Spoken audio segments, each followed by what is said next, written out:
Hello, everybody.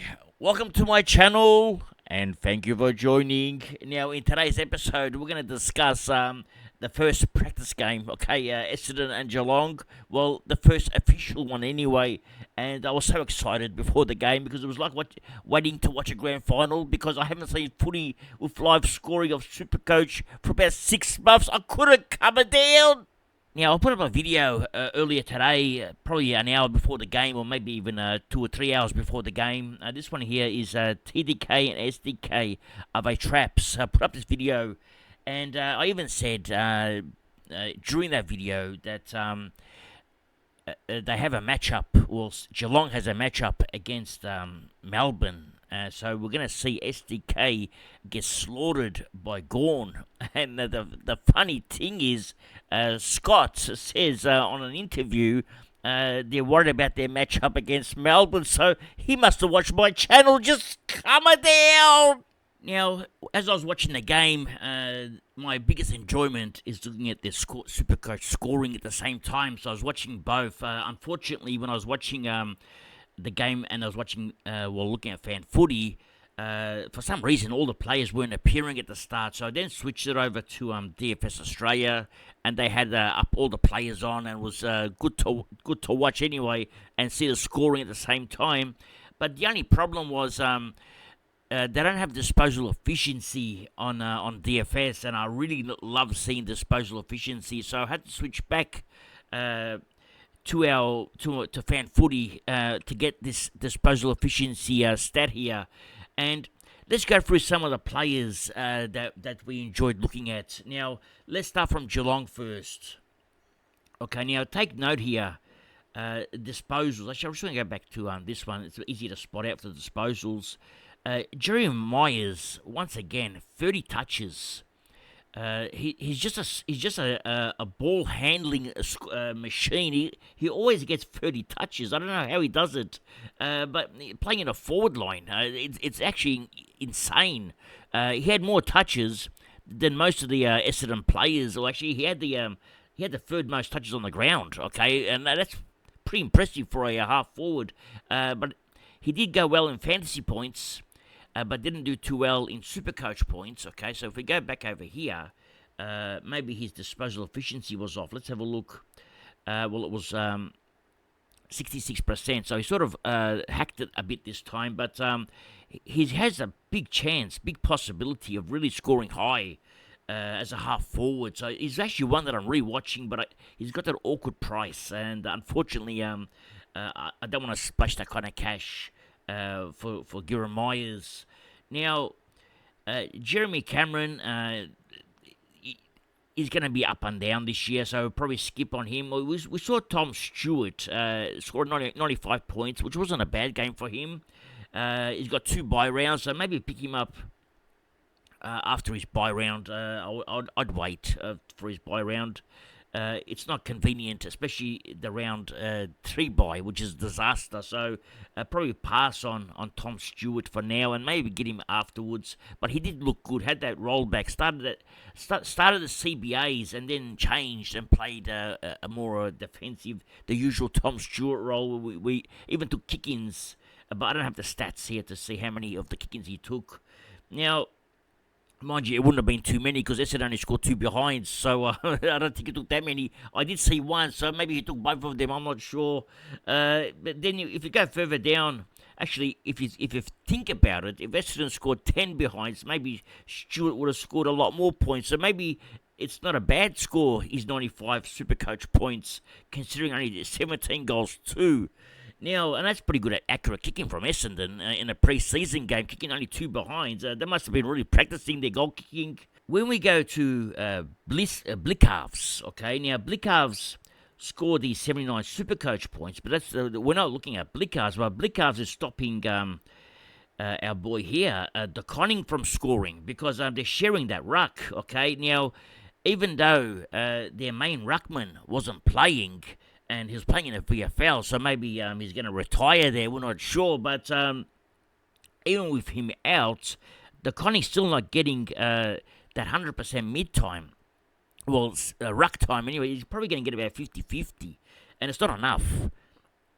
So maybe watch him one more time, then decide. But I don't think De Koning is the answer, because they're probably going to give him ruck time, but not all of it. Okay, so he's going to be sharing it with big calves.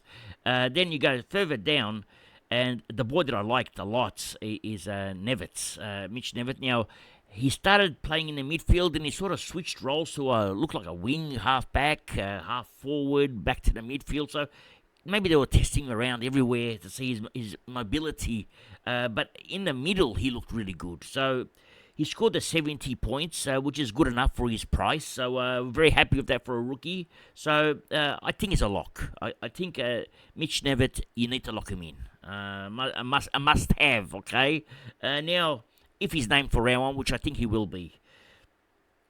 If we go further down, it was surprising to see Jai Clark score some points, and only didn't play much, only 37% time on ground, okay, and he scored a 57. Where was this last year when I needed this? Okay, now he decides he wants to turn up this year.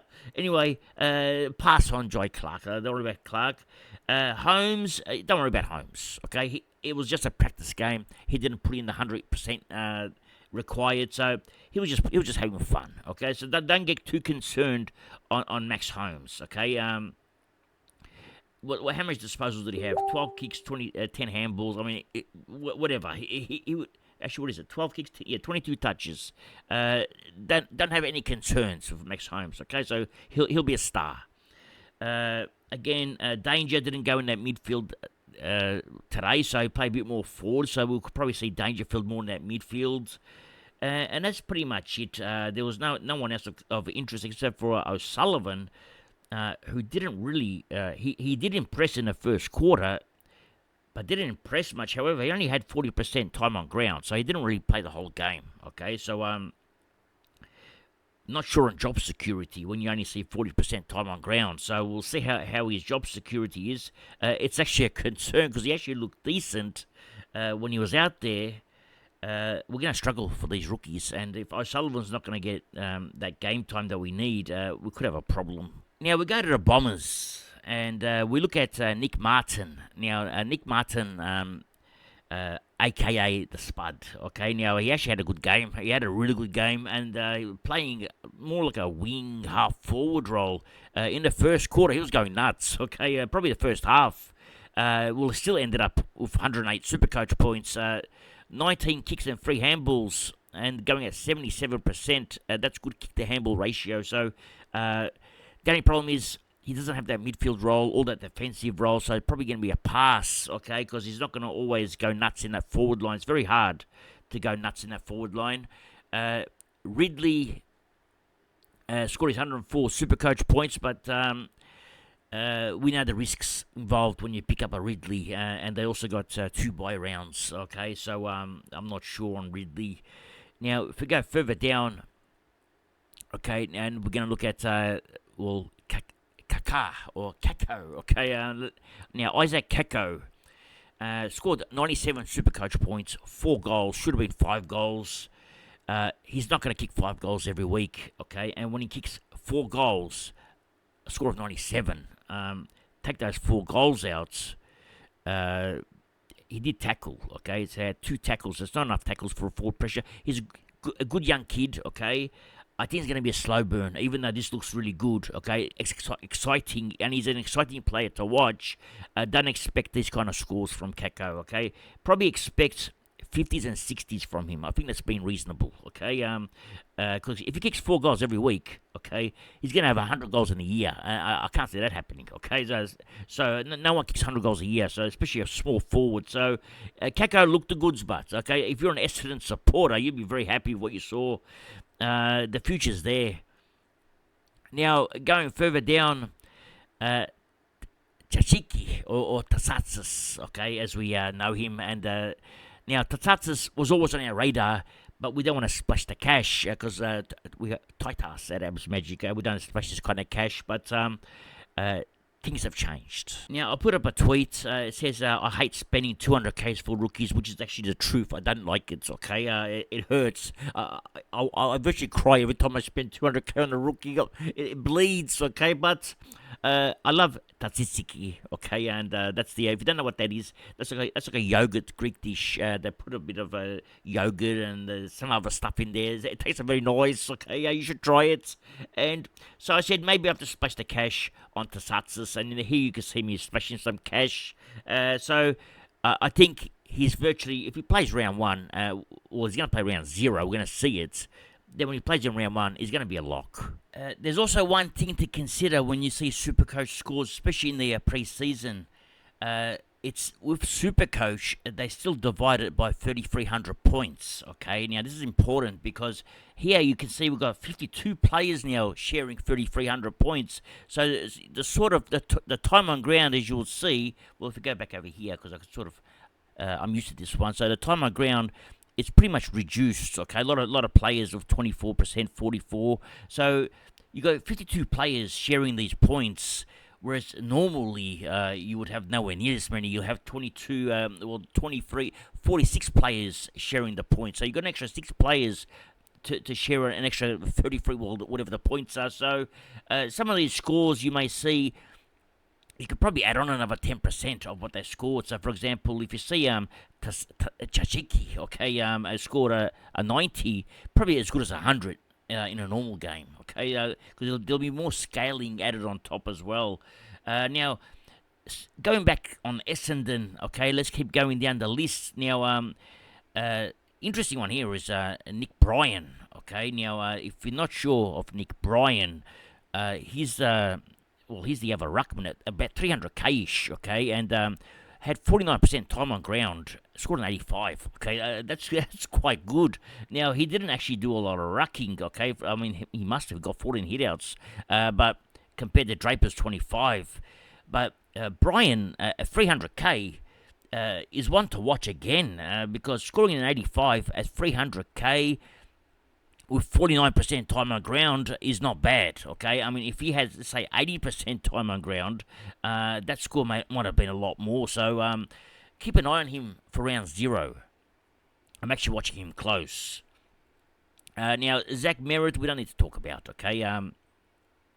78 Supercoach points, and Zach Merritt is Zach Merritt, okay? It doesn't matter what he scored this game, because we know what he can do, okay? Although, it does look like he had a new role, playing sort of a midfield, halfback, wing. Just keep an eye on him before you put him in your teams. Watch him in round 0 and get a better eye on him, okay? They could have been just playing around with positions, but you want to see more of him in round 0. Zach Reed scored a 73. That's not bad, okay, for a rookie. Very impressive. So it didn't look like he did much, okay, because he didn't. He only had 11 kicks and 2 handballs. But for a rookie to score 73, priced at 120k or even under, it's not bad. Jackson Pryor scored a 69. He's a bit more expensive, but if we sort of need rookies in defence, and we don't have many options, these could be the ones, okay, because we didn't get much out of O'Sullivan, okay, so with his limited time on ground, so maybe instead of O'Sullivan, maybe Pryor is the one who can replace him with, but he's not cheap, so roughly around about 170k-ish, or maybe just a bit under. Dylan Shield, okay, now, he's good for fantasy. You can see here, 102 fantasy points. He had 81% time on ground, but didn't score much Supercoach points, 62 only. That's with 26 touches. Because a lot of his touches, small kicks, chip kicks, no kick-ins, okay? Keep that in mind. Kick-ins are very vital for a half-back, so I'd probably pass on him. I might even consider him for fantasy if I was a fantasy player, but I'm not. So it's a pass for me. And going further down, there wasn't much more to see, to be honest. I mean, there's no one else of interest here. Well, actually, there's one more. There's Edwards, okay? He only played 1 quarter, or 24% time on ground. Scored an 18. Actually looked decent. He played a whole game before this game, okay? He actually might have even played a half and only had 24%. But he played a game before this game, kicked 4 goals in the VFL. So he's one to watch. 99k, could be another rookie. We're going to have a lot of Essendon rookies from the looks of it in our teams. So from this game, players of interest were Nick Martin, but it's probably going to be a pass because of his role. Ridley, probably going to be a pass because of his 2 bye rounds and plus injury concerns every week. Okay, so maybe these 2 are passes. Okay, Holmes we already know about, so Max Holmes, probably people that want to have Holmes, don't be too frightened of his score today, so he's going to go well. Tom Stewart could be one to consider at 520k. Keep in mind he didn't have many kick-ins, so and he still scored 95, so he could be one to consider. Going further down in defence, we were talking about the Conning, but for me, he's a pass, okay? But I'll keep him here for now because some of you may be interested in the Conning. Now, if you go further down, Jackson Pryor, we talked about, just under 170k, okay? He scored a decent score, okay? It's not groundbreaking or it's not gonna win you many finals, but the main thing is gonna make you cash. And we've got to find 4 rookie defenders, so it could be one of them. We saw O'Sullivan, and we're now a bit skeptical if he's gonna play or not. We didn't see Al Habibi, okay? He didn't play. Zach Reed looked decent, so we're happy with Zach Reed. And that's pretty much it in defence. In the midfield, we already know about Zach Merritt, so there's no point talking about Zach Merritt, so we'll just take him off the list, okay, because we know what he can do. Was there anyone else here, okay, in Geelong? Now, Dylan Shield, okay, some people liked it, but I think you should pass, okay. He's going to probably average roughly about 85, I reckon. I can't see him averaging more than 85, maybe a 90, okay, but it's not enough. So, especially in this midfield role, so probably a pass on him. If we go further down, we didn't see Bailey Smith play at all, so maybe we're going to see Bailey Smith play in round 0 next week. I can't believe it's already round 0 next week. Okay, now, if you go further down, Jai Clark is 237k, but a big pass. Chachiki or Tasatsis, very, very good game, okay, and also Nevitt. These 2 I have on field in my midfield. I really like both of them. And he's a forward, so let's go to the forward line now. Well, we can go to the rucks, okay, because we did talk about Nick Bryan. 300 is half a game. He scored 85 points, so it was very impressive. So keep an eye on Nick Bryan. Keep in mind he didn't have much opposition, okay? He was playing against 2 ruckmen that can't really ruck, okay? So he didn't have much competition. Going further down, let's have a look. Who else was of interest in the forward line? Well, the player that I really like a lot is Kieran Myers, but if only he was 350k, I would get him straight away. At 441, I don't want to pay that much for him. Anyone else here of interest? Well, I think just the rookies now. And one that I really liked, I think most of you would like, is Kako at 149k, kicking 4 goals. But I would say Kako is going to be a bench player for us. He's not going to have this big game every week. And Edwards, okay, I'll probably be more comfortable feeling Edwards than I would be feeling Kako, because Edwards can actually kick 4 goals a game or 3 goals a game as a full forward, whereas Kako as a half forward, it's very hard, okay, very hard to do what a full forward can do. So this is pretty much what I liked in this game. We're going to see all these players again next week in round 0, okay, and that will give us a really good idea. But I think Tasatsis and Nevitt are 2 locks, okay. Reed is a lock, so I've got 3 locks here, and Kako is a lock if you can afford him, okay, and so is Edwards if he plays. So I've got a few locks here, got about 5 locks, and then the rest you can sort of decide if you want to pick them or not. Anyway, that's all for today. Thank you for joining, and remember one thing. It's nice to be important, but it's important to be nice. Ciao for now. That's all, folks.